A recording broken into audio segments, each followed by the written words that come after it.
ഓം ശ്രീ ലളിതാംബികായ നമ. എല്ലാ ദേവീ ഭക്തന്മാർക്കും ആത്മപ്രണാമം. ശ്രീ ലളിതാ സഹസ്രനാമ പഠനത്തിൻ്റെ 28ാമത്തെ ക്ലാസ്സിൽ നമ്മൾ പഠിച്ചു തുടങ്ങുന്നത് 362 മുതലുള്ള നാമങ്ങളുടെ അർത്ഥമാണ്. 362 ചിതി.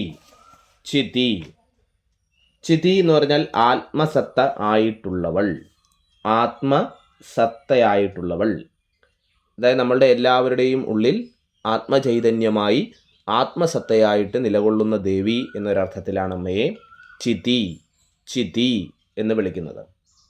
363 തത്പദലക്ഷ്യാർദ്ധ. തത്പദലക്ഷ്യാർദ്ധ, ചിതി തത്പദലക്ഷ്യാർദ്ധ എന്ന് നമ്മൾ പറയും.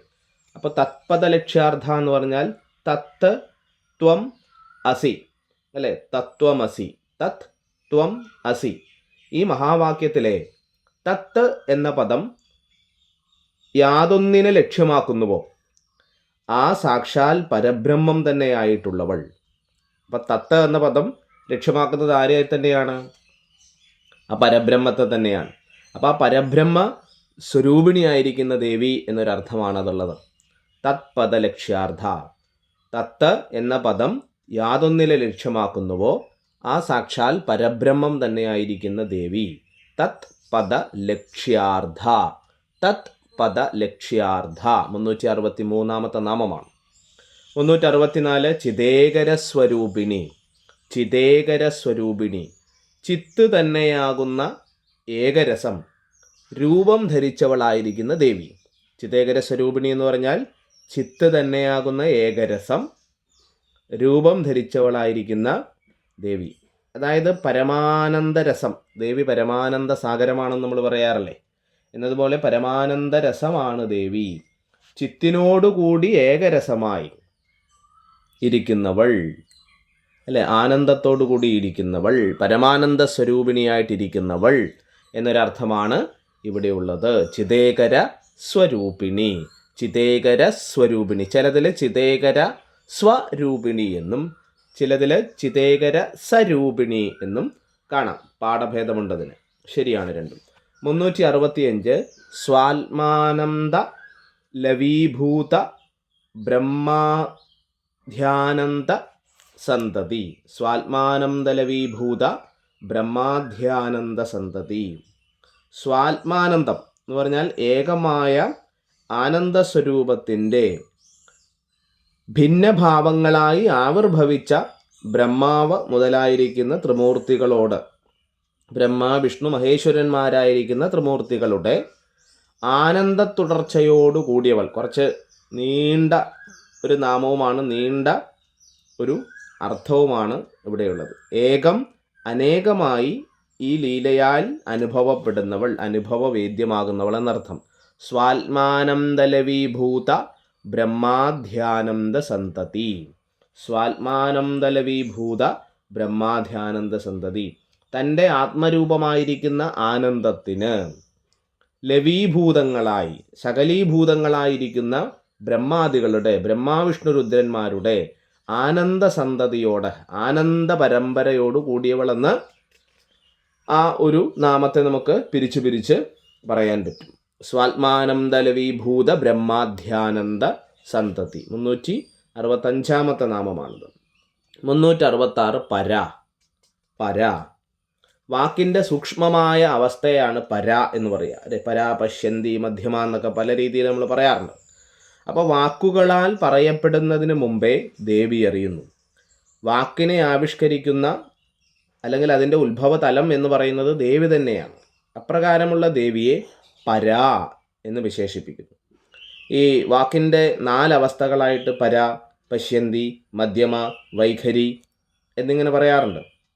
നമ്മുടെ ശ്രവണ ഇന്ദ്രിയങ്ങൾക്ക്, അതായത് ചെവികൾക്ക് അനുഭവ വിഷയമാകുന്ന വൈഖരിയെ മാത്രമാണ് സാധാരണ മനുഷ്യൻ വാക്കെന്ന് മനസ്സിലാക്കുന്നത്. അതല്ലാതെ സൂക്ഷ്മമായിരിക്കുന്ന ശബ്ദങ്ങളുണ്ട്. നമ്മളുടെ കുണ്ഡലിനി ശക്തിയൊക്കെ ഉണർന്നു വരുമ്പോഴുള്ള ദശവിധ നാദങ്ങളെ പറ്റി പല യോഗോപനിഷത്തുകളിലും നമുക്ക് കാണാൻ പറ്റും.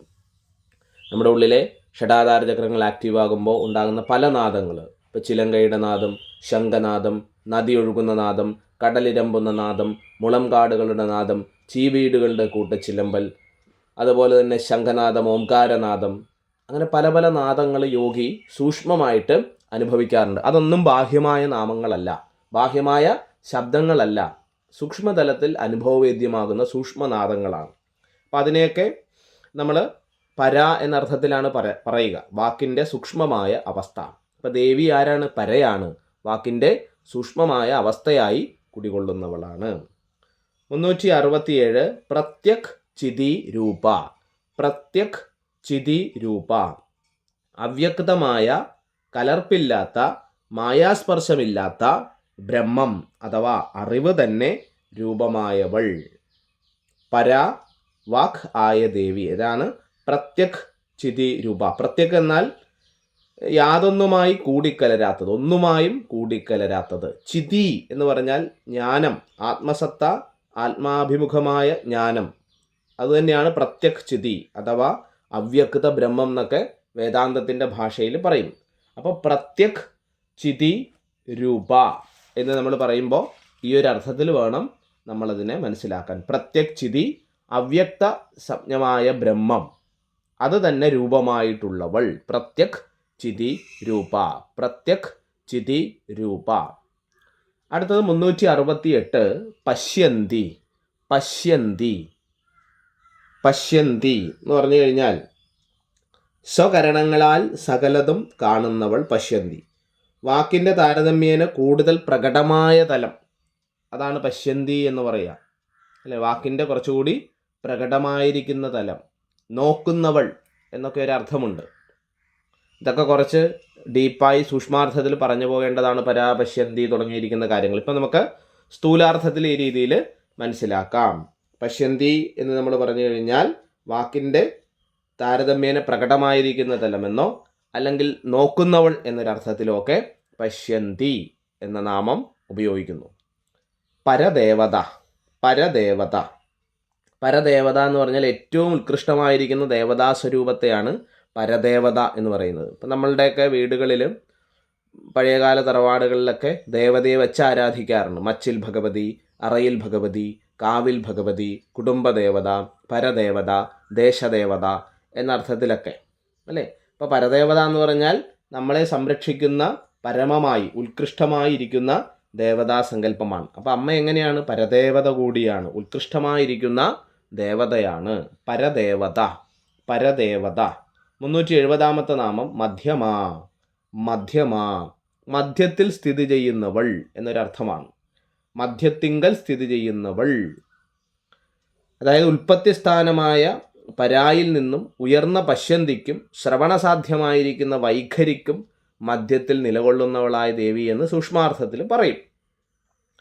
അല്ലെങ്കിൽ സ്ഥിതികാരണ സ്ഥിതയായിരിക്കുന്ന ദേവി, അല്ലെ സൃഷ്ടിസ്ഥിതി സംഹാരം എന്ന് പറയുമ്പോൾ അതിലെ മധ്യമം സ്ഥിതിയാണ്. അത്തരത്തിൽ മധ്യത്തിങ്കൽ സ്ഥിതി ചെയ്യുന്നവൾ സ്ഥിതികാരണസ്ഥിതയായ ദേവി എന്നും, പിന്നെ പരായിൽ നിന്നും പിന്നെ പശ്യന്തിയിൽ നിന്നും ശ്രവണസാധ്യമായ വൈഖരിക്കും മധ്യത്തിൽ സ്ഥിതി ചെയ്യുന്നവളെന്നും പറയാറുണ്ട്. ഈ നാമങ്ങളൊക്കെ കുറച്ച് സൂക്ഷ്മാർത്ഥത്തിൽ വിവരിക്കേണ്ടതാണ്. ഇപ്പോൾ ഈ ഒരു അർത്ഥത്തിൽ നമ്മൾ പറഞ്ഞ് പോകുന്നു. ഇനി വൈഖരി രൂപ 371 വൈഖരി രൂപ. ഖരം എന്ന് പറഞ്ഞാൽ കഠിനം, വിശേഷേന കഠിനമായ സ്വരാവസ്ഥയാണ് നമ്മൾ വൈഖരി എന്ന് പറയുക. അപ്പം അങ്ങനെയുള്ള വൈഖരി രൂപം ധരിച്ചവളാണ് ദേവി. അതായത് സ്പഷ്ടമായി പറയപ്പെടുന്ന, ഉച്ചരിക്കപ്പെടുന്ന വാക്കുകളുടെ സ്വരൂപത്തോടു കൂടിയവളാണ് അമ്മ എന്ന് പറയുന്നു, അല്ലേ? വൈഖരി എന്ന് പറഞ്ഞാൽ ഉച്ചജപം എന്നും പറയാറുണ്ട്. എന്ന് വെച്ചാൽ കേൾക്കാവുന്ന ഉച്ചത്തിൽ ജപിക്കുന്നതിനെയും വൈഖരി എന്ന് പറയാറുണ്ട്. അപ്പോൾ വൈഖരി രൂപ, വൈഖരി രൂപ. 372 ഭക്തമാനസ ഹംസിക.